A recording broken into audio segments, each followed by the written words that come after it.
Hello बच्चों आज आपकी कक्षा 8 विज्ञान की वार्षिक परीक्षा के लिए जो आपके उपयोगी प्रश्न है उसमें पाठ 8 करेंगे।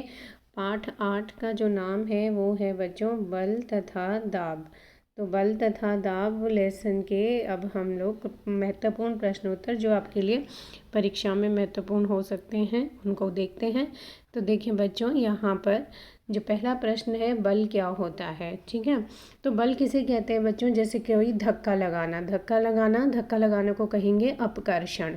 ठीक है, तो आपको अपकर्षण भी लिखा मिलता है तो भी वो धक्का लगाना ही है। और दूसरा है खिंचाव। खिंचाव क्या होता है? अभिकर्षण। तो अपकर्षण या फिर अभिकर्षण जब हो तब वहाँ पर क्या हो रहा है? बल लग रहा है। ठीक है, तो या तो आप खिंचाव या धक्का लिख सकते हैं या अभिकर्षण अपकर्षण लिख सकते हैं। दोनों शब्दों को इस तरह से आप प्रयोग कर सकते हैं। तो परिभाषा में देखें, किसी वस्तु पर लगने वाले धक्के यानी अपकर्षण या खिंचाव अभिकर्षण को बल कहते हैं। ठीक है, तो ये बस आपने दो शब्दों को याद रखना है, धक्का और खिंचाव। ठीक है, विज्ञान की भाषा में हम लोग इसी को प्रयोग करते हैं, धक्का और खिंचाव, यानी कि धक्का और खिंचाव क्या है बच्चों? बल है। इसके बाद अगला क्वेश्चन देखते हैं, दो वस्तुओं के बीच लगने वाले बल का कारण क्या हो सकता है।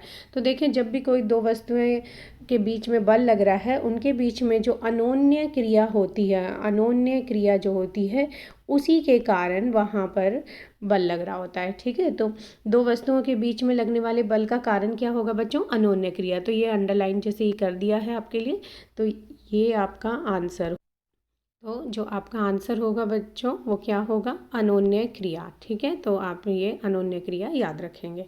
इसके बाद अगला क्वेश्चन देखते हैं। अगले क्वेश्चन में लिखा हुआ है बल की प्रबलता कैसे मापी जाती है। तो बल की प्रबलता जो है बच्चों वो उसके परिमाण से मापी जाती है। तो आप आंसर क्या याद करेंगे? परिमाण। बल की प्रबलता कैसे मापते हैं? उसके परिमाण से। अब जब बल लगता है तो उससे विभिन्न कुछ ना कुछ चेंजेस आते हैं। तो वो जो चेंजेस आते हैं मतलब वो जो प्रभाव होते हैं वे कौन कौन से हो सकते हैं? अगले प्रश्न में यही पूछा है कि बल के कारण क्या क्या प्रभाव हो सकते हैं। तो बल के कारण निम्नलिखित प्रभाव उत्पन्न हो सकते हैं। पहला जो है बच्चों कि कोई भी वस्तु अगर वह विराम अवस्था में, विराम अवस्था मतलब रुकी हुई है, कोई वस्तु अगर रुकी हुई है तो उसको गति में लाया जा सकता है ना। जैसे कि कोई बॉल है, बॉल को आप किक मार देंगे तो वह चलने लगेगी, है ना, तो वो गति में आ गई। तो इसी को कहते हैं विराम अवस्था से गति में आना। या फिर आप खुद देखें, जैसे बैठे हुए हैं, आप बैठ के खड़े होकर चलने लग जाएं। ठीक है, आपको या फिर कोई आप खड़े हैं एक जगह और आपको कोई धक्का देने लगे, तो वो जो धक्का दे रहे हैं तो उसके कारण क्या है? आपकी अवस्था बदल गई है, गति में आ गए आप। ठीक, तो अगला देखते हैं। दूसरा पॉइंट क्या है? गतिशील वस्तु की चाल में परिवर्तन कर सकता है। तो जो वस्तु चल रही है उसको और अधिक तेज या मंदी कर सकता है ना। फिर है बल गतिशील वस्तु की दिशा में परिवर्तन कर सकता है। दिशा में परिवर्तन कैसे समझ सकते हैं आप? जैसे कि मान लो खिलाड़ी खेल रहे हैं बॉल से, तो एक खिलाड़ी ने किक मारा, वो दूसरे खिलाड़ी के पास गया तो दूसरे ने उसको दूसरी दिशा में किक मार दिया बॉल को। ठीक है, तो इस तरह से उसकी दिशा में परिवर्तन हो गया। अगला, बल वस्तु की आकृति में परिवर्तन ला सकता है। आकृति जैसे कि छोटा सा गुब्बारा है, गुब्बारे को आप फुलाएंगे तो वो बहुत बड़ा सा हो जाएगा, तो उसकी आकृति बदल जाएगी। ठीक है, इसके बाद अगला है इनमें से कुछ अथवा सभी प्रभाव उत्पन्न हो सकते हैं। मतलब इनमें से कुछ एक बार में हो सकता है या एक। तो इस तरह से ये जो सारे के सारे हमने पढ़े, अभी क्या पढ़े बच्चों कि बल के कारण क्या क्या प्रभाव उत्पन्न हो सकते हैं, बल क्या क्या चेंजेस ला सकता है। ठीक है, कई बार क्वेश्चन जो होता है बच्चों वो थोड़ा सा, ज़रूरी नहीं है बिल्कुल एज इट इज़ आपको क्वेश्चन मिले, तो हमेशा आंसर को समझने की कोशिश करें और उन्हें अच्छे से याद करें, ताकि कि आप उन आंसर्स को दूसरे क्वेश्चंस को अगर बदल के दे दिया गया है तो उसमें आंसर लिख सकें। ठीक है, तो अगला देखते हैं क्वेश्चन। अगले क्वेश्चन में लिखा है बल को मुख्यतः कितने वर्गों में बांटा जा सकता है। तो बल को मुख्यतः बच्चों देखो दो वर्गों में बांटा जा सकता है। दो कौन से? संपर्क बल और असंपर्क बल। ठीक है, तो संपर्क बल और असंपर्क बल ये आप याद रखेंगे, दो मुख्य वर्ग हैं बल के। अगला, अब यहाँ पूछा गया है संपर्क बल के उदाहरण लिखें। तो संपर्क बल जो होता है उसके अपने दो उदाहरण देने हैं। तो देखें, ये एक पहला है पेशीय बल। पेशीय बल जैसे कि ये देखो, ये जो बैल हैं आप देख रहे हैं, ये बैल जो हैं इनकी पेशियां यूज़ हो रही हैं, तब ये इस बैलगाड़ी को खींच पा रहे हैं। ठीक है, तो बैलगाड़ी को खींचने के लिए गाड़ी खींचने के लिए बैलों द्वारा जो बल लग रहा है वो कौन सा लग रहा है बच्चों, वह पेशीय बल है। ठीक है, इसके बाद ये दूसरा देखें घर्षण बल। दूसरे घर्षण बल में जैसे ये केले का छिलका गिरा हुआ था और इस पे बच्चे का पाँव आया और ये गिर गया है ना, तो वो घिसा उससे, उसमें उन दोनों सतहों, उसके जूते के बीच में और केले के बीच में क्या हुआ, घर्षण हुआ, और उन दोनों के बीच में जो संपर्क हुआ उसी के कारण ये बच्चा गिर गया है ना। तो इस तरह से ये संपर्क बल के उदाहरण हो गए, पेशीय बल और कौन सा, घर्षण बल। तो आपने याद रखना है पेशीय बल और घर्षण बल किसके उदाहरण हैं, संपर्क बल के। ठीक है, अब आगे देखते हैं अगला जो क्वेश्चन दिया हुआ है, असंपर्क बल के उदाहरण लिखें। तो असंपर्क बल देखो नाम से ही पता चल रहा है बच्चों कि कोई वस्तु जो है वह संपर्क में नहीं आ रही है। दो वस्तुएं जो हैं जब आपस में संपर्क में नहीं है, ठीक है, संपर्क उनके बीच में नहीं है, मतलब वो दोनों एक दूसरे को टच नहीं कर रही हैं, है ना, तो भी उनमें बल लग रहा है, उन बलों को हम असंपर्क बल कहते हैं।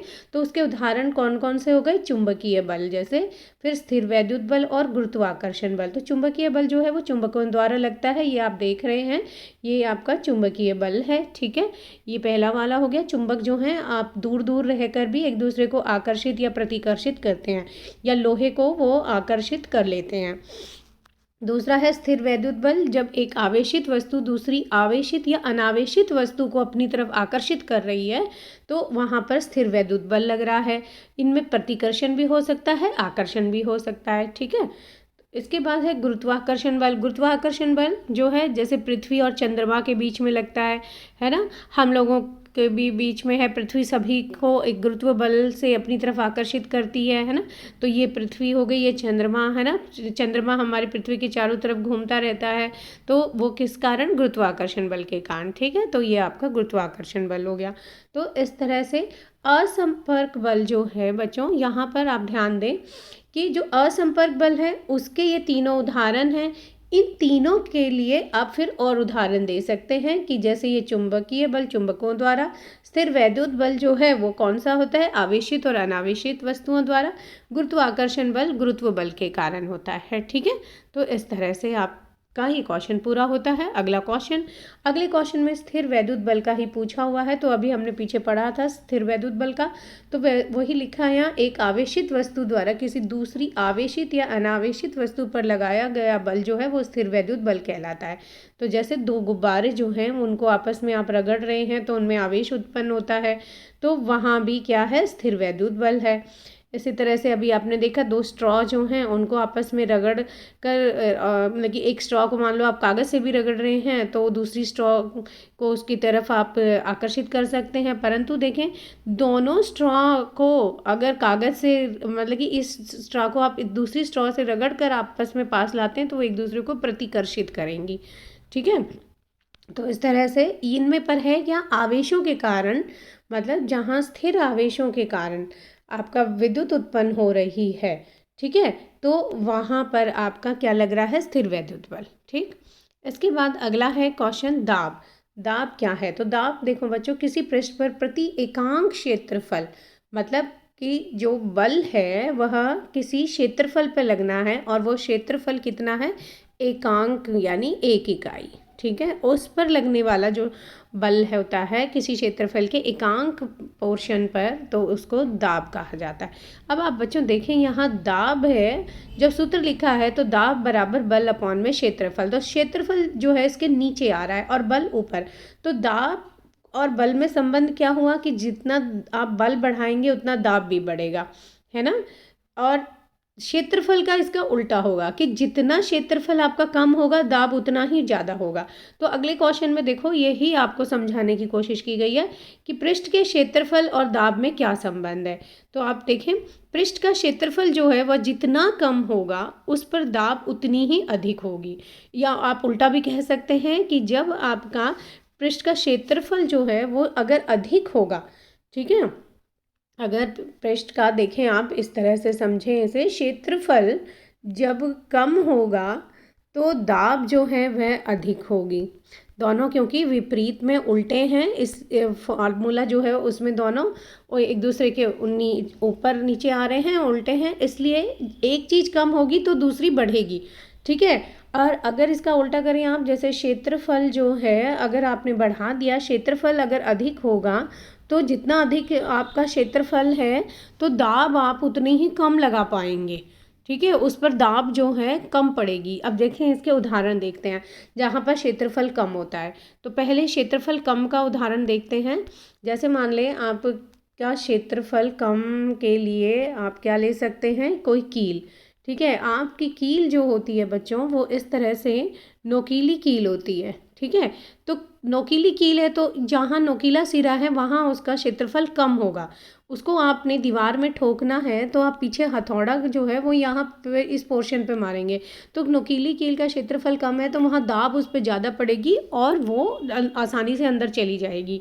इसके उल्टा अगर आप देखते हैं कि अगर आपने क्षेत्रफल बढ़ा दें, क्षेत्रफल अगर अधिक कर दें तो देखें उसका प्रभाव के लिए, उसके लिए आप देख सकते हैं कोई कुली जो होता है बच्चों, कुली जब सामान अपने सिर पे ले रहा होता है, ठीक है, तो वो एक कपड़ा जो है बीच में रख लेता है, सामान जो उसने सिर पे लिया है उसके और उस सामान के बीच में अपने सिर पे एक कपड़ा रख लेता है। तो वो कपड़ा रखने से क्या होता है बच्चों, उसका क्षेत्रफल बढ़ गया है ना, उसका क्षेत्रफल बढ़ गया जिससे जो कुली का जो शरीर है उस पर दाब कम पड़ती है।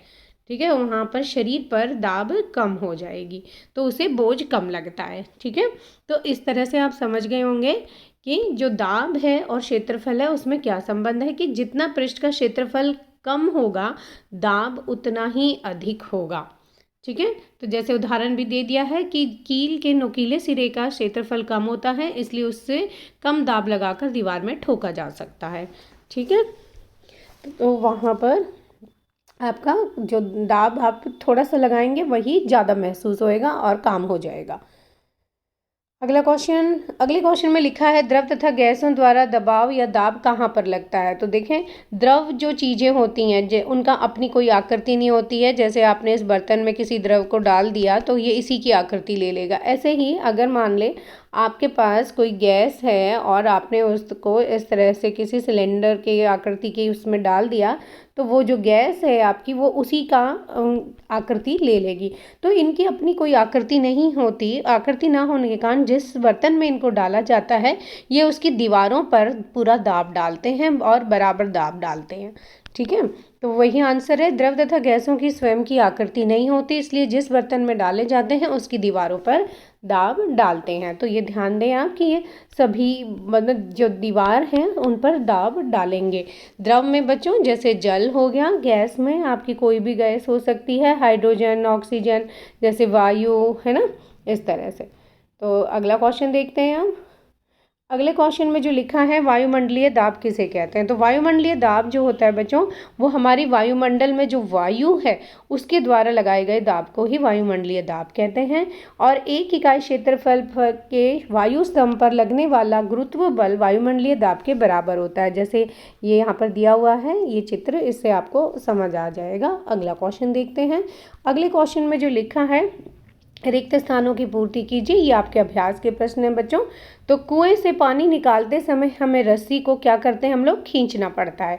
दूसरा, एक आवेशित वस्तु अनावेशित वस्तु को आकर्षित करती है। तीसरा है सामान से लदी ट्रॉली को चलाने के लिए हमें उसको क्या करना पड़ता है, धकेलना पड़ता है। किसी चुंबक का उत्तरी ध्रुव दूसरे चुंबक के उत्तरी ध्रुव को क्या करेगा, प्रतिकर्षित, क्योंकि दोनों ध्रुव समान हो गए। दोनों ही तरफ कौन से ध्रुव हैं बच्चों, उत्तरी ध्रुव हैं, है ना, दोनों चुंबक में, इसलिए वो प्रतिकर्षित करेगा। तो अब अगला क्वेश्चन देख लेते हैं।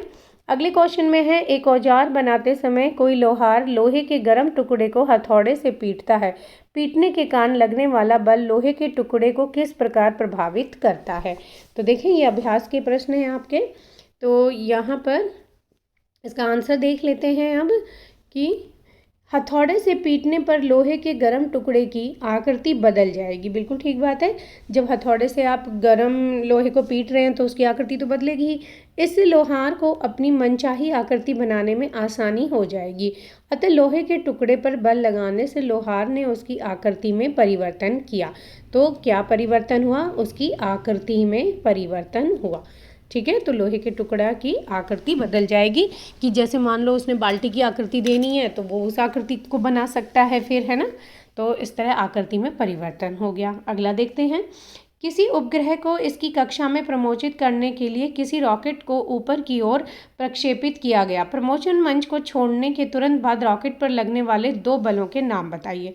तो देखें 2 बलों में आप जब पूछ रहे हैं तो यहाँ पर देखें कि हर एक वस्तु में गुरुत्व बल तो हमारी पृथ्वी लगा रही है, तो आप गुरुत्व बल तो लिख सकते हैं बिल्कुल आराम से। इसके अलावा क्योंकि वो ऊपर जा रहा है और वहाँ ऊपर जाते हुए वो वायु जो है उसको पार करके जा रहा है, तो वायु में क्या है बच्चों, घर्षण बल। तो वो घर्षण बल वहाँ लग रहा है, उसको पार करके उसे ऊपर जाना है। तो दोनों बल हो गए, गुरुत्व बल और घर्षण बल। तो आपका आंसर जो है वो यही हो गया, गुरुत्व बल और घर्षण बल। ठीक है, तो इस तरह से आपके ये सारे क्वेश्चन हो गए। तो बच्चों अगर आपको अच्छी लगी हो वीडियो तो सब्सक्राइब ज़रूर कर दें और ज़्यादा से ज़्यादा शेयर करें इसे। धन्यवाद बच्चों।